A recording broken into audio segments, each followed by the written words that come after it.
Pizzeria Sei is Japanese Neapolitan-inspired pizzeria in Los Angeles. The pizza is based on the Neapolitan pizza, but the toppings and the technique makes it unique. Once in a month, I make pizza omakase. It's 11-course pizza tasting menu. Normally, you'd see this at the sushi restaurant, but I do for pizza. I don't think there's any other pizzeria in America doing this. Pizza omakase allow me to experiment and be creative. I want to push the boundaries of pizza making.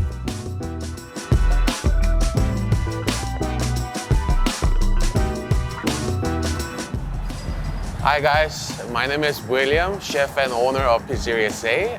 Right now it's 8 a.m. and we have Omakase day today. We have a lot of things to do. Come on in.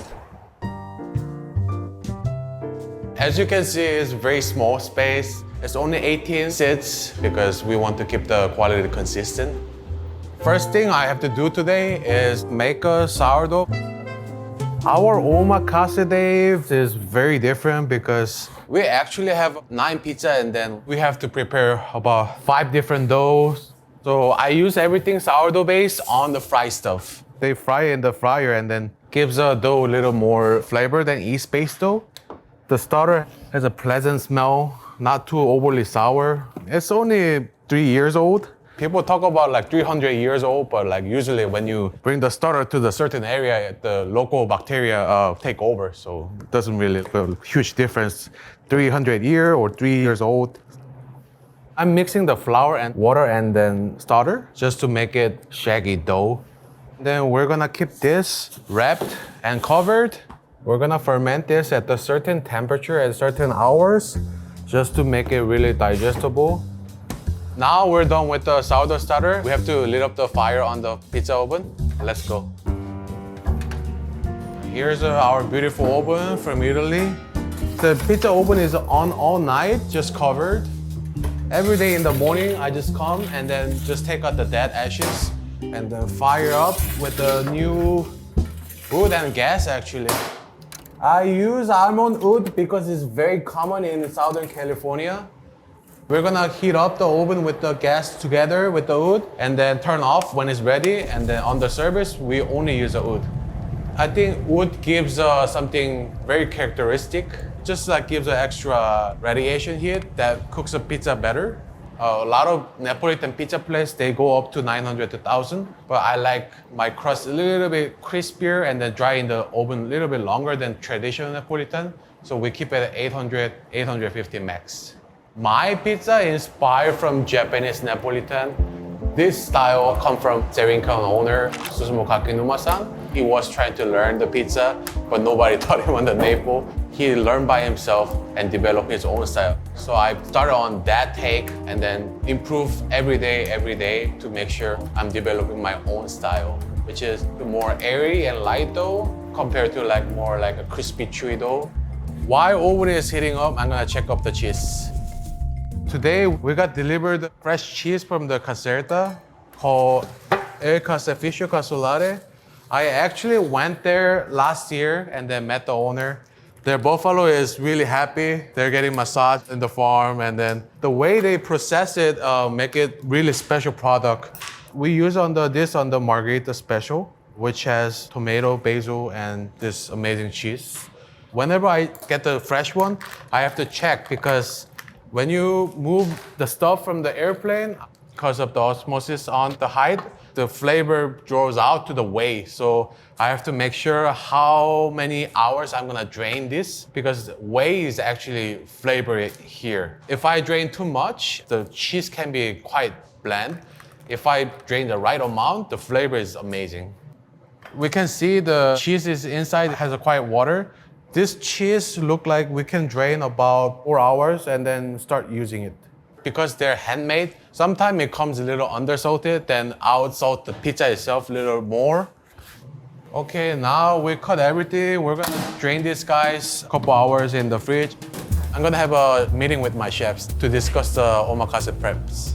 On normal service day, we don't need prep list, but omakase day, because we have a lot of complex items, we actually have to write down everything. Menu this time is 9 pizza and 1 salad and then 1 dessert. They're gonna do like a knife works, I do the dough. So they're checking what kind of prep list for menu item because at every omakase, I try to change the menu. We're on good shape. Let's have fun. Now it's almost 11. It's time for me to prep the different omakase toppings. We're gonna start marinating the fresh grated tomato for Cali margaritas. This was actually inspired from the Spain tapas dish, pan con tomate. It'll have a crispy bottom, almost like a bruschetta with the prosciutto and then the buffalo mozzarella curd. It's like a very like Californian, like melting pot all together. So we're gonna drain this tomato like a couple minutes in a chinois, and then after we drain it dry, it's ready for marinating with salt and the herbs, garlic, and olive oil. Very high quality olive oil from Tuscany. Sourcing on the pizza is very important because if you put the bad ingredients on the pizza, the dough just takes all over and then you don't taste anything. We're gonna cover this tomato just to make sure it's not oxidized, and then we're gonna move on to the shallow vichyssoise cream. This one, we're gonna have it with caviar potato pizza. On there, we're gonna have crispy potato, pecorino, and then fior di latte, the mozzarella from Italy. We have shallots from the local farmer's market. They're really sweet and they're not overly spicy. I like to use kosher butter for the sauces. I think it gives a little more umami than just using a regular butters. We're gonna deglaze with the dashi that we made yesterday. We're gonna put the cream and then we're gonna let it simmer for 20 to 30 minutes and then we're gonna blend this. While this is reducing, I'm gonna work on the next topping, which is for the mala garden. This is a locally grown cherry tomato. We put this with lamb sausage, creme fraiche, smoked provola, pecorino, parmigiano reggiano. Some guests say it tastes like a lamb shawarma. Some guests say it tastes like a Chinese skewer. I like those like complexity, like in one bite. The sheet tray is really hot. Put the cherry tomato on there. A little bit of olive oil, garlic, and herbs. The key point is just to soften the skin of the cherry tomato. Make sure it's not like chewy when you eat the pizzas. Here's our lamb sausage. We have to pre-cook the sausage because Neapolitan pizza, you only cook for 90 seconds. There's no way you can cook this in the 90 seconds on the top of the pizza with the other toppings. I lift the lamb sausage to touch the smoke. I want a little bit more smoky to get that gaminess. We're gonna massage the bell pepper with the salt and olive oil and off to the oven. Okay, now it's completely charred. We're gonna cool this with the covered plastic. Once it's steamed inside, about an hour later, we're gonna peel it, make sure it's like clean and doesn't have a burn part anymore. That's it. I'm done with the wood fire prep, and then we have most important thing to do, the dough prep. Let's go make a dough. Okay, now we're gonna check the pH of our pre-ferments. Pre-ferment is you just mix the flour, water, yeast, and then just start day ahead to make sure it has enough acidity to strengthen the gluten. This way you don't need to ferment your flour 3 days. So pre-ferment, we use only biga. Biga is a little stiff pre-ferment. Due to space, like we cannot put a lot of doughs inside, so we have to figure out the way to make the dough better in a short amount of time. pH looking awesome, it's almost there, and then we're gonna wait a little bit more and then start auto-lysing the dough. Now it's a dough time. We're going to make a double cooked dough base. We fry and then re-bake it in the electric oven. It's more hydrated than our regular dough, so it is more fluffy, light, airy texture, but because it's double cooked, overall it's more crispy. This is the dough that I'm gonna use for the ragu genovese Asian style. So you taste like a ragu, but also you taste beef noodle soup from Taiwan. And we're gonna pair with the smoked mozzarella and parmigiano. We're gonna top this with the Thai basil salsa verde, which is spiked with fish sauce. Right now we have a 6,000 water, 10 kilogram of flour. So we're gonna start auto-lysing. The auto-lysing is literally incorporating the dough like this. It's not really developed or kneaded dough, but water and the flour combines and then develops the gluten more faster. I see reading as 18 Celsius. Then after 30 minutes of autolys, it'll rise up to 20.5, and then we're gonna put the biga inside. Okay, so now the biga is ready. It's not sticky, but it has a amazing alcohol smell. We're gonna divide the biga and then add it to the dough. Every dough has a biga base, except the sourdough. For this particular recipe, I use about 50%. So biga does provide the acidity in the dough, which helps gluten to form quicker. We're gonna put the water inside to make 60% hydration. I'm making sure the temperature is where I want it because once you mix it, there's no way back. So you have to be really pay attention. The dough making has to be like almost zen. The temperature is what I want. If you put the water at the same time, it cannot absorb, but like if you do this way, you can put a little more water. When you hydrate more dough, you get the very like light and airy products. Also crisp because you have to first cook longer than the low hydration doughs. Now it's getting to the nice ball shape. We're gonna scrape off the excess water or flour just to make sure everything is incorporated. And then we're gonna put the sea salt. And then we're gonna mix no more than 1 minute. Salt contracts the gluten, and then if you just knead it, it's gonna get dense. Okay, now our dough is ready. As you can see, it's really strong, but nice, well hydrated. A little stretch and fold here. It gives a gluten strength. You have to put a little bit of more tension because it's very loose after proof.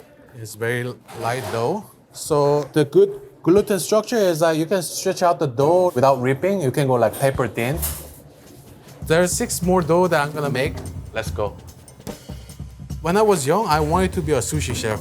That's the reason why I like to do omakase, because I get to try different things that I never try on the regular services.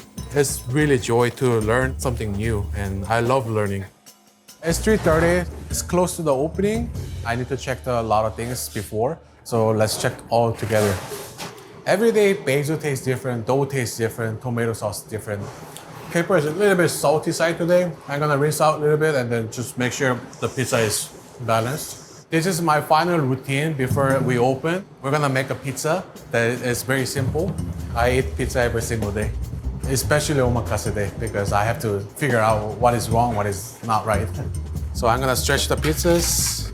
This pinching style is like a Japanese Neapolitan style. What I'm trying to achieve is this crispy, dense, chewy part and then super airy part, so you have a little more dynamic on the crust. So it chars a little more, adding the smokiness. And then even in Japan, every shop stretch different, so this is my stretch. Sometimes the tomato sauce is strong, you need to put not too much. After tasting everything, I think this amount is appropriate. Basil inside, buffalo cheese, a little bit of olive oil. And we're gonna put the little olive oil on the crust. That's just like not to get dried out because we cook a little bit longer than traditional Neapolitan. You first cook with the aggressive heat inside the oven, and then you have to dry out at the entrance. Make sure it's crisp, and then the inside of the crumb is actually properly dry, not raw. Say number 6 in Italian. That's why it's 6 pieces. And we're gonna finish with Mirabaglio olive oil. This is a well-leavened dough, in my opinion. It's properly dried, flaky like a croissant, but also very light. It's not doughy, chewy at all. Yeah, the flavor is really good. Maybe like a 3% more tomato sauce. I think that's a good margherita. Okay, it's 4 o'clock. Our servers are arriving. We got the people at the back preparing for the omakase. I feel excited. The guests are coming in. I get to meet the new cool people, so we're ready for rock and roll. Time for you to get out.